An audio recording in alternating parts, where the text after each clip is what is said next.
সেই এডুকেশন একটা স্টুডেন্টের জীবন কিভাবে বদলাতে পারে তার অনেক উদাহরণ রয়েছে। বাট এইরকম একটা উদাহরণ, এইরকম একটা হাকিকত আপনারা স্টেজে দেখতে পাবেন আজকে। আমি এরকম তিনজন ব্যক্তিকে এক এক করে ডাকবো। তো সবার প্রথমে আমি যাকে ডাকবো, যিনি ফিওনা হারবালস থেকে তার ফ্যামিলি সিকিউরিটি পেয়েছে। আজকে আমাদের সাথে আমাদের একজন কলিগ কাজ করত, ফ্রেন্ডস কাজ করত, এবং আমাদের সাথে প্রথম দিন থেকে ফিওনা হারবালসে জয়েন করেছিল, যার হাত ধরে আজকে হাজার হাজার মানুষ ফিওনা হারবালসের এই প্ল্যাটফর্মে আসতে পেরেছে। খুব লড়াকু একজন ব্যক্তি ছিলেন। সেই সহযোদ্ধা আজকে আর নেই। আগের বছর সরস্বতী পুজোর দিন রাত্রি 11:30টার সময় একটা রোড অ্যাক্সিডেন্টে স্পট ডেথ হয়ে আমাদের সবাইকে ছেড়ে চলে গিয়েছিল। এবং দেখুন, আজকে যারা চাকরি করে, ব্যবসা করে, যারা মারা যাবার পর তাদের ফ্যামিলি কতখানি ফাইন্যান্সিয়াল প্রবলেমে পড়ে সেটা সেই ফ্যামিলিটাই বোঝে। ভাবুন, কত বড় সিঙ্গার কে কলকাতায় গান করতে এসে হঠাৎ হার্ট অ্যাটাক হয়ে মারা গেল।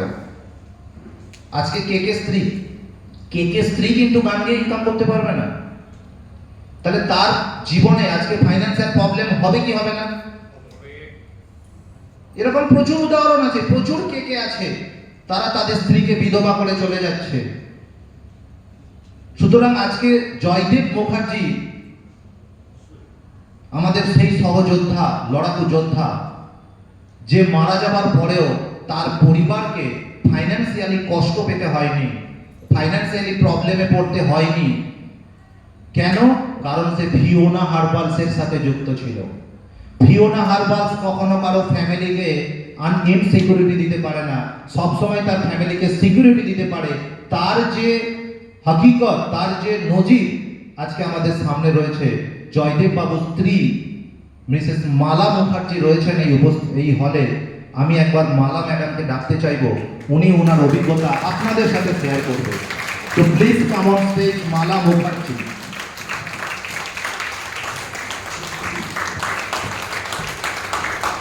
ম্যাডাম, আপনি বলুন, আজকে জয়দেব তার অনুপস্থিতিতে শুধুমাত্র ফিওনা হারবালসের এই সিস্টেমের জন্য আপনি আপনার ফ্যামিলিকে, আপনার বাচ্চাকে কতটা উপকার পেয়েছেন এখান থেকে, আপনি যদি সবার সাথে একটু শেয়ার করেন।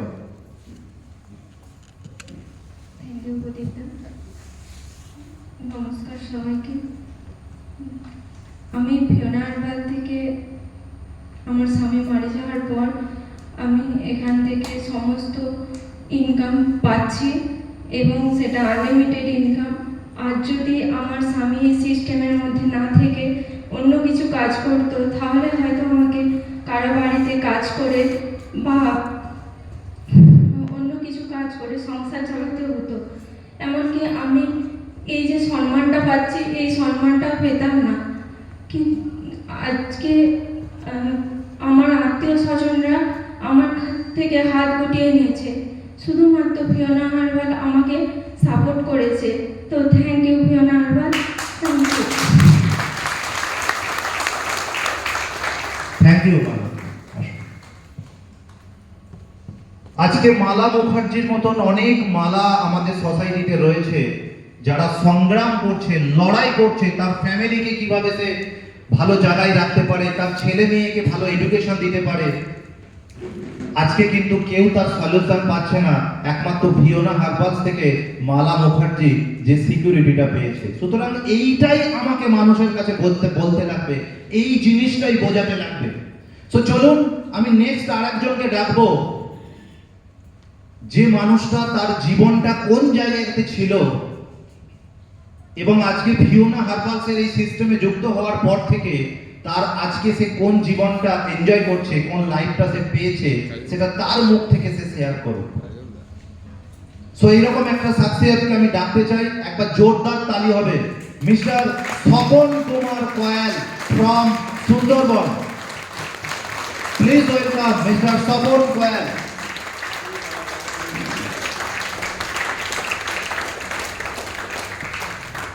স্বপনদা জানাবে তার জীবনের কি পরিবর্তন ফিওনা হারবালস থেকে পেয়েছে। So over to you.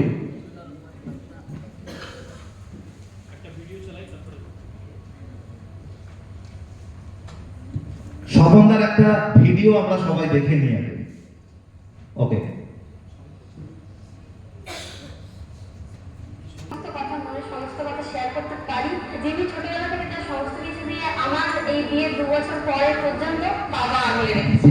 এখনো বিয়ের পরেও ছোটবেলার কথা মনে পড়ে কিছু? প্রত্যেকটা মেয়ের কাছে তার সবথেকে কাছে হয় তার মা।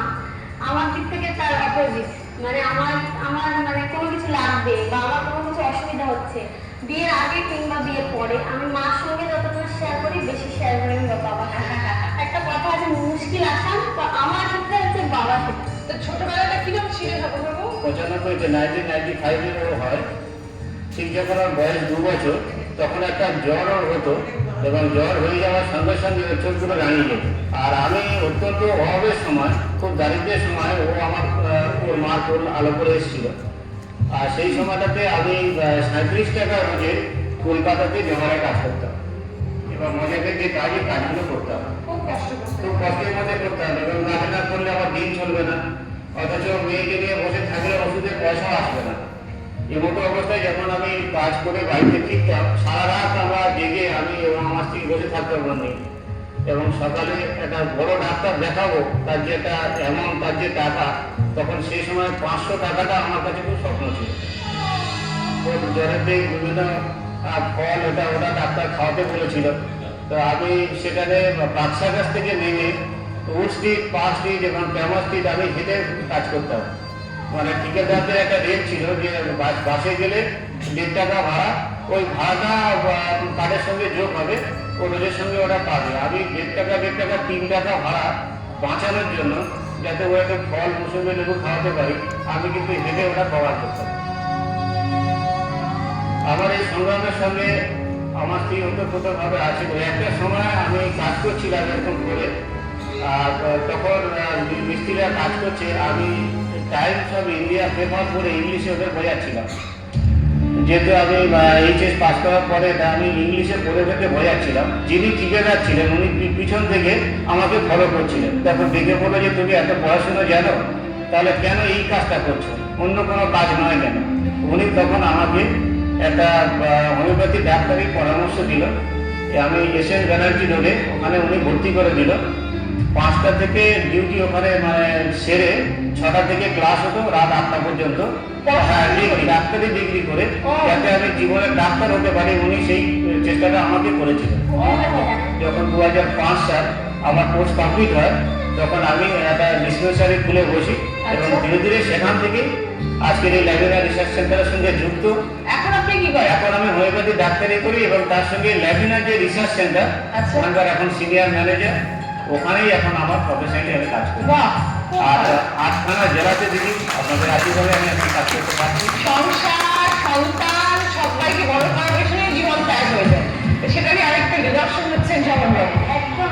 আর তার সঙ্গে সঙ্গে নিজেও সাকসেসফুল হয়েছে, অত কষ্ট করে ওই রকম অবস্থা থেকে আজকে সংসারের হাল আজকে এত সুন্দর হয়েছে, মেয়েকে এত ভালো বিয়ে দিয়েছে, সবটাই আপনার কৃতিত্ব দেওয়া।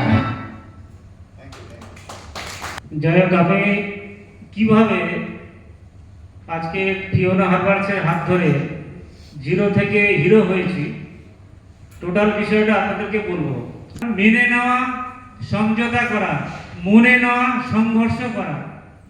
তাই যেদিন আমি ফিওনা হারবার্সে জয়েন করেছিলাম, টোটাল সাবজেক্টটাকে আমার মনে নিয়েছিলাম, মনের সঙ্গে গেঁথে নিয়ে আমি কাজ করেছিলাম যে এখান থেকে আমার সাকসেস হতেই হবে।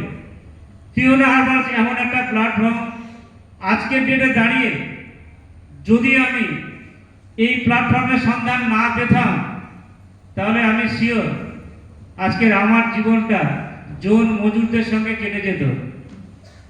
একটা গ্র্যাজুয়েশন পাস ছেলে জোগাড়ে মজাকে এই কাজ করতে করতে আমার জীবনটা কেটে যেত।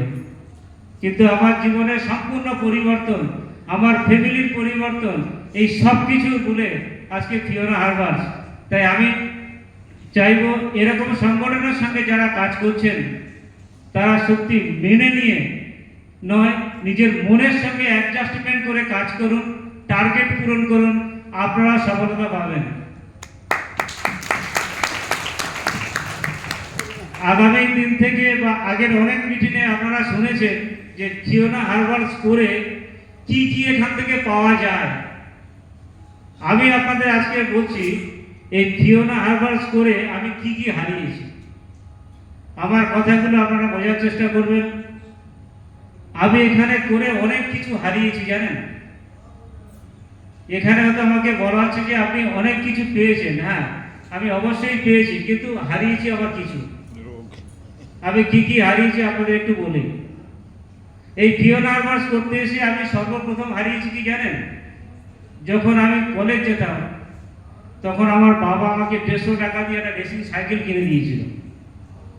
যে সাইকেলটা নিয়ে আমি কলেজ যেতাম, যেতে দুবার চেন পড়তো, আমি চেন তুলে দিতাম, এইভাবেই চলাফেরা করতাম। যখন ধীরে ধীরে যখন মোজাকের কাজে যেতাম, কলকাতায় জোগাড়ে কাজ করতে যেতাম, সেটাকেও আমি ব্যবহার করতাম। যখনই আমি এই সংগঠনের সঙ্গে যুক্ত হয়েছি, ঠিক 1 বছরের মধ্যে আমি এখান থেকে হুন্ডা ইউনিকর্ন গাড়ি কিনি। এই হুন্ডা ইউনিকর্ন গাড়ি কেনার পরে আমি সর্বপ্রথম আমার সেই বাবার দেওয়া সাইকেলটাকে হারিয়ে ফেলেছি। আর কি হারিয়েছি, এক কামরা ঘরে আমি থাকতাম, যে ঘরেতে বৃষ্টি পড়লে বৃষ্টির জল নিয়ে আমার মেয়েটাকে নিয়ে আমি ঘরের সমস্ত মেঝেতে ঘুরে বেড়াতাম, বুক দিয়ে আগলে রাখতাম। আজকে বলতে গিয়ে আমার চোখে জল আসছে, যখন বৃষ্টির জলে আমার মেয়ে ভিজে যেত, অসুস্থ মেয়ে, আমি তাকে আগলে রাখতাম।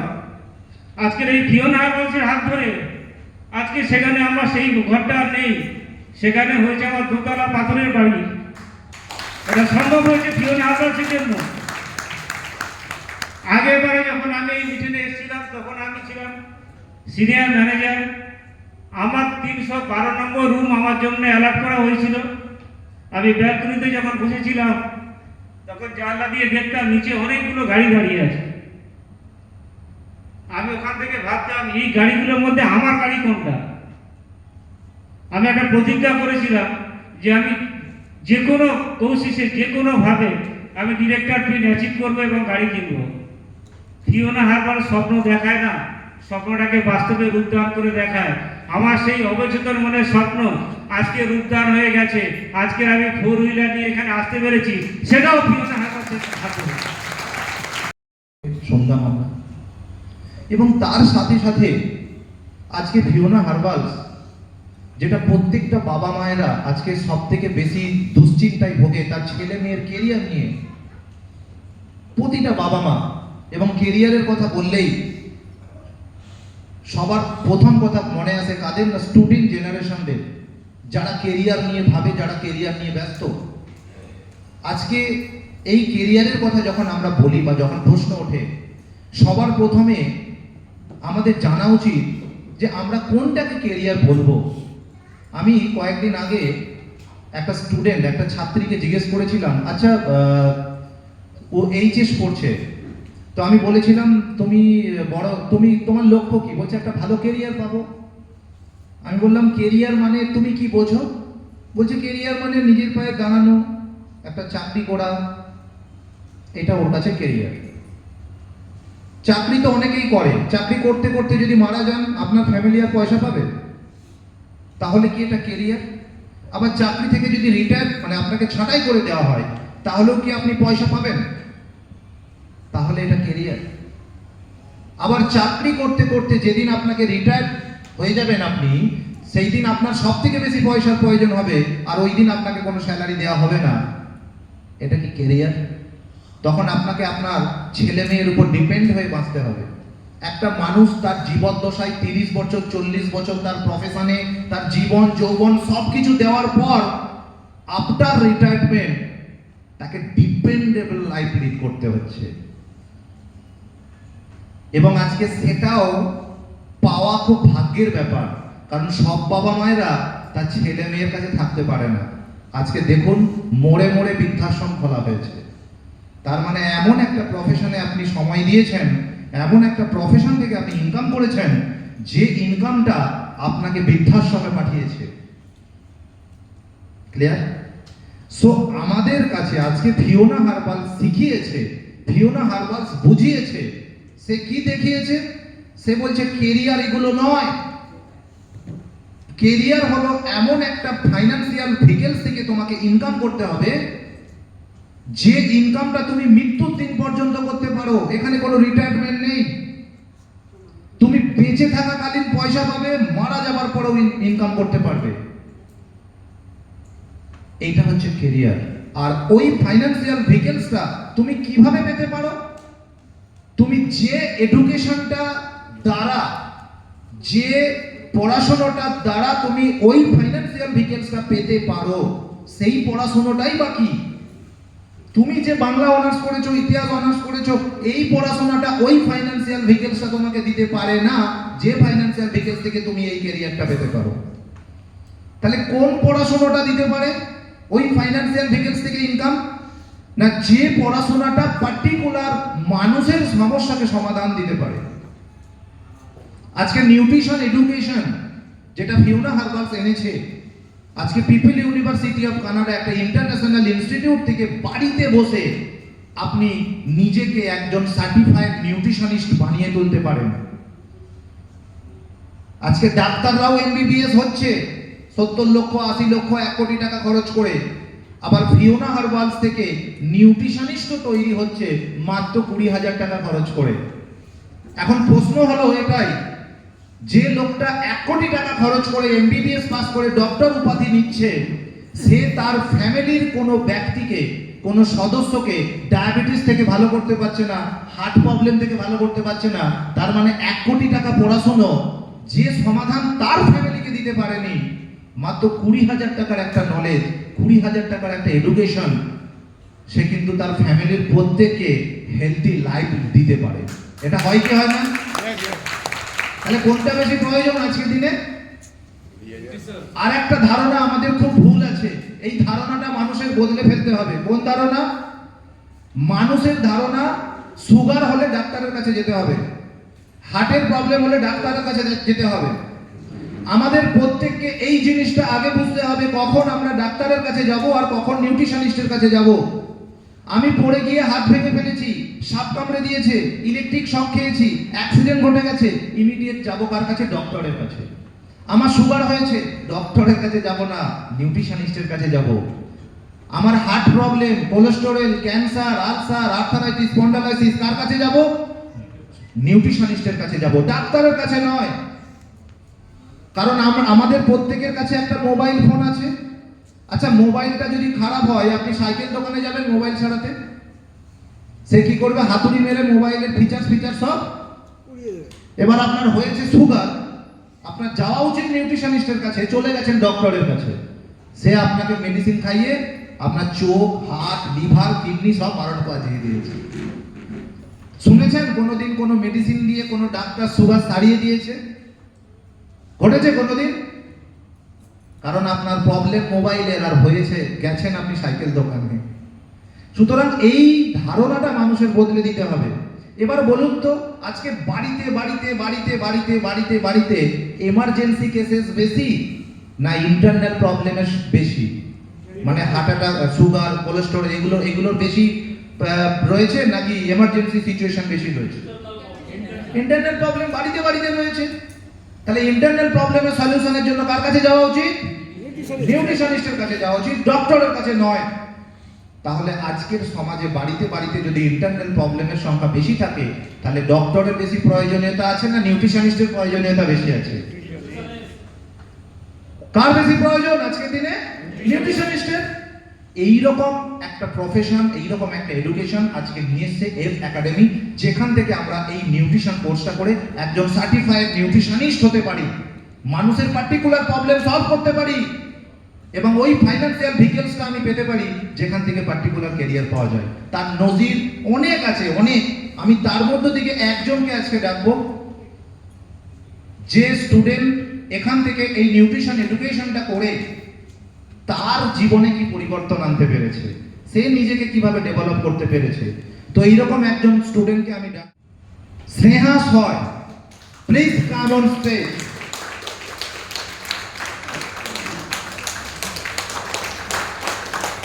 আমি স্নেহার হাতে মাইক্রোফোন দিচ্ছি, উনি ওনার অভিজ্ঞতাটা আমাদের সবার সাথে শেয়ার করবেন, please. Thank you, sir, and thank you, everyone. Good morning, everyone. Good morning. Sound ठीक है? ठीक है, वरना मेरा साउंड माइक मिलते ही मेरा साउंड बहुत आवाज़ ऊंचा हो जाता है। तो सबसे पहले मैं बताना चाहूँगी, अपना परिचय पहले देना चाहूँगी। मेरा नाम स्नेहा सॉय है और मैं आसनसोल वेस्ट बंगाल से बिलोंग करती हूँ। और एजुकेशन का बात रहा तो अभी जस्ट क्लास 12 कंप्लीट करके ग्रेजुएशन कर रही हूँ साइड बाई साइड, लेकिन ग्रेजुएशन पे ध्यान नहीं है। वो सिर्फ क्या के लिए है, वो सिर्फ मेरा है कि जैसे ट्रेडिशनल एजुकेशन होता है ना, कि उन लोगों को चाहिए कि ग्रेजुएट होना चाहिए, फिर एमए होना चाहिए, पीएचडी होना चाहिए, हर चीज़ होना चाहिए। क्योंकि जितने भी पेरेंट्स के पास जाइए पहले वही पूछते हैं आप पढ़ाई कर रहे हो, तो हम बोलते हैं हाँ पढ़ाई कर रहे हैं, लेकिन साथ में ये भी बोलते हैं कि पढ़ाई वो सिर्फ मेरा दिखावा का पढ़ाई है, क्योंकि वहाँ से तो पढ़ाई हम कुछ सीख ही नहीं रहे हैं। हमें जो नॉलेज मिला वो सिर्फ और सिर्फ फ्योना अकेडमी से मिला। क्यों? क्योंकि अभी अगर पढ़ाई हम लोग कर रहे हैं किस चीज़ के लिए, कैरियर के लिए है कि नहीं, पैसा कमाने के लिए। तो पैसा कौन लोग कमाते हैं, सबसे पहले ये जानेंगे। पैसा कौन लोग कमाते हैं? एक डॉक्टर कमाता है, एक अकाउंटेंट कमाता है, और क्या, और अभी इंजीनियर लोग कमा रहे हैं, है कि नहीं। लेकिन डॉक्टर क्या कर रहा है? डॉक्टर कमा रहा है पैसा लोगों को मार के, है ना, लोगों को मार के। तो क्या आप लोगों को मार के डॉक्टर बनना और पैसा कमाना है? हाँ, तो फिर डॉक्टर नहीं बनना है किसी को। उसके बाद क्या? इंजीनियर। अभी एआई आ गया है, अभी एआई आ गया है, हम लोग हर जगह देख रहे हैं रोबोट्स, हर जगह वही लोग काम करेंगे इन फ्यूचर। तो हम लोग का इंजीनियर बन के भी कोई फायदा नहीं है ना। उसके बाद क्या हमने बोला? अकाउंटेंट। अभी तो हम लोग बैंक ही नहीं जाते, हर कोई अभी सिर्फ ऑनलाइन के थ्रू ट्रांजैक्शन कर रहे हैं। गूगल पे, फोन पे, कहीं भी गए, कहीं खाने गए, क्या फोन पे चल रहा है, गूगल पे चलता है, कहीं बैंक भी अभी नहीं जाते हैं। आपके पास फोन पे है, ठीक है, हम भेज दे रहे हैं। अभी जस्ट कुछ देर पहले हम और सोनू भैया गए थे टिकट बुक करने, तो कुछ कैश था और कुछ फोन पे था, तो वहाँ हर जगह पर हम लोग वो यूज़ कर रहे हैं। तो क्या अकाउंटेंट का भी अभी काम नहीं है, लेकिन हम लोग पढ़ाई किस चीज़ का कर रहे हैं? उसी चीज़ के लिए। वो है, वो हम लोग का ज़रूरत ही नहीं है। लेकिन क्या हर कोई पेरेंट्स जो भी यहाँ भी बैठे हुए, हर को अभी भी वही कर रहे हैं कि न्यूट्रिशन एजुकेशन को क्या हम लोग उसको साइड में रख ले रहे हैं। लेकिन न्यूट्रिशन एजुकेशन हम लोग को क्या क्या दे सकता है, हम लोग को ये जानना पड़ेगा। जैसे न्यूट्रिशन एजुकेशन ने सबसे पहले दिया मुझे कि हम लोग अपना घर कैसे ठीक कर सकते हैं। घर मतलब हम लोग अपने पेरेंट्स को कैसे रख सकते हैं। अभी हम लोग सुने कि कैसे कोई अपने पेरेंट्स को खो देते हैं, वो कहीं ना कहीं उनको न्यूट्रिशन का एजुकेशन नहीं था, इसलिए अपने पेरेंट्स को खोए। क्योंकि न्यूट्रिशन एजुकेशन ने हमें सिखाया कि हमारा बॉडी हमें बताता है कि हमें कोई तकलीफ है कि नहीं। हमारा बॉडी हम लोग को पहले से इंडिकेशन दे देता है कि हमें क्या तकलीफ है। ये चीज़ हमें फ्योना हर्बल्स ने सिखाया, ये चीज़ हमें फ्योना अकेडमी ने सिखाया। और इसके साथ साथ कैरियर का अगर बात करें तो शायद ही अभी क्लास 12 क्या अभी ग्रेजुएट हो जा रहा है, पीएचडी कंप्लीट कर रहा है, फिर भी हर कोई क्या कर रहा है? हर कोई जॉब के पीछे भाग रहा है, हर कोई अभी तलाश में है कि हम करें तो क्या करें। हर कोई ट्रेडिशनल एजुकेशन ले लिए, फिर भी दौड़ रहे हैं कि क्या करें हम। लेकिन हमने जैसे ही कंप्लीट किया, न्यूट्रिशन कोर्स कंप्लीट करने के पहले ही हम बिजनेस में ज्वाइन हो गए थे। तो फिर मतलब कोई ज़रूरत ही नहीं है कि अब हम कहाँ जॉब ढूंढें, कहाँ पे जॉब ढूंढें कि क्या करना है हमको इसके आगे, क्योंकि ऑब्वियसली पहले से ही सॉल्यूशन फ्योना हर्बल्स ने ले लिया था बिजनेस करने का। और बिजनेस करने के बाद और एक बात बोलेंगे कि हर कोई क्या सोचता है, अभी ज़्यादातर स्टूडेंट से पूछिएगा ना आप क्या कीजिएगा, बहुत कोई को बिजनेस और जॉब में डिफरेंस पता चल गया। तो हर कोई बोलता है कि बिजनेस करना है, लेकिन कौन सा बिजनेस करना है उन लोगों को पता नहीं। आप पूछ लीजिए किसी से कि कौन सा बिजनेस करना है, पता नहीं। बिजनेस मतलब क्या होता है? बेचना, ऑब्वियसली, है कि नहीं। लेकिन क्या बिजनेस करना, यहाँ पे भी हम लोग बिजनेस कर रहे हैं, लेकिन किसी के पास आ जाइएगा तो क्या बोलेगा? नहीं, हम ये बिजनेस नहीं करेंगे। मतलब कि उन लोगों को बिजनेस का मतलब पता ही नहीं कि कौन सा बिजनेस है और कौन सा बिजनेस नहीं है कि नहीं। लेकिन फ्योना अकेडमी ने हमें ये भी सिखाया कि कौन सा बिजनेस है और कौन सा बिजनेस नहीं है। जो नॉर्मल लोग जो बिजनेस कर रहे हैं वो लोग सोचते हैं कि हम लोग कपड़ा बेचेंगे, हम लोग कोई भी चीज़ बेचेंगे, छोटा मोटा कुछ भी, तो वो लोग को बिजनेस उसी में लगता है कि बिजनेस हो रहा है। वो लोग कंप्यूटर का दुकान सामने में देखे वही चीज़ खोल दिए, उन लोगों को लगता है वो बिजनेस है। वो लोग कहीं कपड़ा का दुकान देखे कपड़ा का दुकान खोल दिए, उन लोगों को लगता है वो बिजनेस है। लेकिन अगर आपको सही में बिजनेसमैन बनना है, बिजनेसमैन हम लोग किसको जानते हैं? बिजनेसमैन टाटा जी, अंबानी जी, इन लोगों को बिजनेसमैन जानते हैं। तो वो लोग क्या बिजनेस कर रहे हैं और अपना नेटवर्क तैयार करके अभी नंबर 1 बिजनेसमैन में वो लोग का नाम आता है। तो उसी तरह फ्योना हर्बल्स और फ्योना एकेडमी ने हमें मौका दिया कि हम कैसे बिना किसी ट्रेडिशनल एजुकेशन का सिर्फ और सिर्फ फ्योना एकेडमी का न्यूट्रिशन कोर्स करके हम लोग बिजनेस कर सकते हैं, हम लोग एक अच्छा एजुकेशन ले सकते हैं और साथ ही साथ एक अच्छा पर्सनालिटी डेवलप कर सकते हैं। अभी यहाँ पे बहुत सारे स्टूडेंट्स हमको दिख रहे हैं, शायद हम किन्हीं को भी यहाँ उठा दें, मेरे तरह कॉन्फिडेंटली बात नहीं कर पाएंगे। ये भी हमें फ्योना हर्बल्स का फ्योना एकेडमी का न्यूट्रिशन कोर्स के माध्यम से ही मिला है। तो सोचिए सिर्फ और सिर्फ 20,000 में हमें इतना कुछ मिला, हमें कैरियर मिला, हमें एजुकेशन मिला और साथ ही साथ इतना कॉन्फिडेंस से बात करने का मौका। और क्या है, हम जितने भी फ्रेंड्स से मिलते हैं ना, या फिर कोई भी मुझे बहुत दिनों बाद कॉल करती है, सबसे पहला उन लोगों का सवाल आता है तुम घर पे हो तो, क्योंकि अभी इतना ही ट्रिप हम लोग को मिल रहा है कि सब पहले पूछती है तुम घर पे है कि कहाँ पे है। तो ये चीज़ हमको बहुत अच्छा लगता है। तो ये सिर्फ और सिर्फ फ्योना एकेडमी, सिर्फ और सिर्फ फ्योना हर्बल्स में हो, हर्बल्स के चलते ही हुआ, उसे ये कारण हुआ। So thank you everyone. यही था कि हम लोग को यहाँ पर कैरियर, हम लोग को यहाँ पे एजुकेशन और हम लोग जो चाहते हैं घूमना फिरना, ऐश एंजॉय, हर चीज़ यहाँ मिलेगा आप लोगों को जैसा हमें मिल रहा है यहाँ से। Thank you.